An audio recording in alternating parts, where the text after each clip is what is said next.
Canada is the second largest country in the world and has been known for its beautiful natural landscapes and diverse culture. It also has a unique economy that combines its own culture with global impacts. It also shares the world's longest international border with the United States, which is 8,891 kilometers, or 5,525 miles long. Due to the climatic and developmental conditions, 80% of Canada's people live within 100 miles of the US border. Half of all Canadians live south of this line, which is a little surprising given how huge the country is. Interestingly enough, Ontario alone contributes 38% of the GDP of the whole country. But in the wake of recent economic problems around the world, Canada is not immune to the chaos. People tend to live in groups where there are lots of jobs, and Canada is no different. Because of this, the most important businesses in the country, like real estate, mining, and manufacturing, are mostly in these populated areas. When you look at the percentage change in Canadian house prices by area over the past 10 years, you get a scary picture. Since the financial crisis, consumer spending has helped house prices double. In 2009, government assistance programs and nearly zero interest rates from the central bank made it easier for Canadians to take on debt so they could buy a home. They did this because they expected prices to keep going up. Over the past year, rising interest rates have briefly lowered housing prices, but most Canadian renters still can't see themselves owning a home. Ipsos found that a shocking 63% of Canadians who don't own a home have given up hope of ever having one. The Canada Mortgage and Housing Corporation, CMHC, says that immigration has had a big impact on the demand for rental homes because many newcomers choose to rent instead of buying at first. This keeps the rental market going. But Canada isn't the only wealthy country with higher house prices than rent. This is also true in the United States and the United Kingdom. But what makes the Canadian housing market different is that its consumers are able to borrow and spend a lot of money, which may be hitting its limits. Canadians put more money into their homes than they do into their businesses. Surprisingly, only 9.3% of GDP is made up of business investment in Canada. This includes non-residential buildings, machinery, equipment, and intellectual property. Before we move forward, I'd like to just add that if you appreciate the content, we'd love for you to subscribe to the channel and stay updated on upcoming content by turning on notifications. Coming back to the topic, it's worth noting how strong growth in housing investment has pushed up Canada's net stock of residential assets by an incredible 18.9%. And residential assets make up 22% of the country's wealth. A large number of Canadians seem to be more likely to spend money on housing than on work. But the question comes up, where will jobs come from if there isn't any investment in the area? Business investment is a key part of economic growth because it leads to more real capital, which means more goods and services can be made with the same amount of resources. Canada spends a smaller percentage of its GDP on businesses than the US foreign direct investment, most of which comes from the US, makes up for this difference. A survey of 900 executives shows Canadian businesses are often less willing to take risks than their American peers. 6 of the world's 10 companies by income, according to Fortune, are American or Chinese. The highest ranked Canadian company, Brookfield Asset Management, is only 158th. This is a sobering fact at a time when Canada's relationship with the US is tense. Some of what makes Canada's economy unique comes from its southern neighbor. Canada's economic policies and practices have been greatly affected by its close economic ties with the United States. For example, American companies often set up operations in Canada to avoid tariffs or taxes, but their headquarters and intellectual property usually stay south of the border. Also, a lot of potential new businesses in Canada are brought by foreign companies, especially American ones. This is partly because of the bad tax consequences small Canadian companies face when they go public. This makes them more likely to be taken over by bigger foreign companies, which slows down economic growth and innovation in the long run.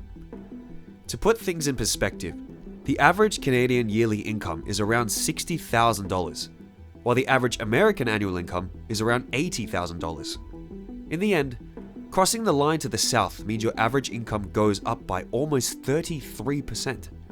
Americans are also 3.5% more hardworking than Canadians, so they work more hours than Canadians.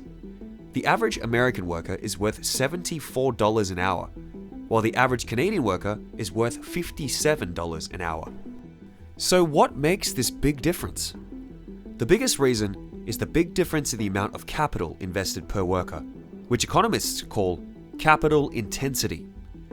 Canadian businesses invest about $13,000 per worker in capital, while US companies invest $20,500 per worker. In addition, Canada spends less on research and development, R&D, than the other G7 countries. The United States makes about twice as many patents per person as Canada, according to the World Intellectual Property Organization. Productivity growth goes hand in hand with higher living standards and more money per person. Adjusted for buying power parity, Canada's per capita income in 2002 was $57,800. This was almost $17,400 less than the United States. In the past, this difference hasn't been a big deal because Canadians with lower incomes do better than their American peers, because there is less income inequality in Canada. The Gini statistic, a way to measure how unequal people's incomes are, shows this trend.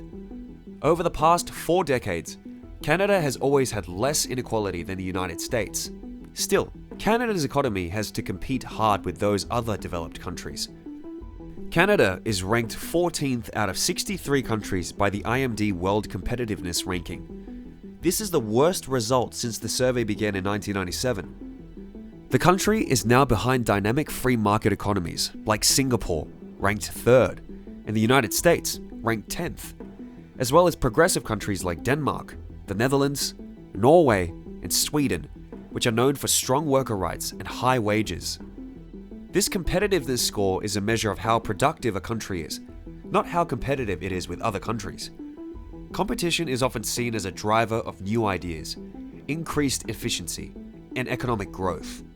About 15 years ago, Canada was very innovative, even though it had to compete with countries that were bigger and had more money.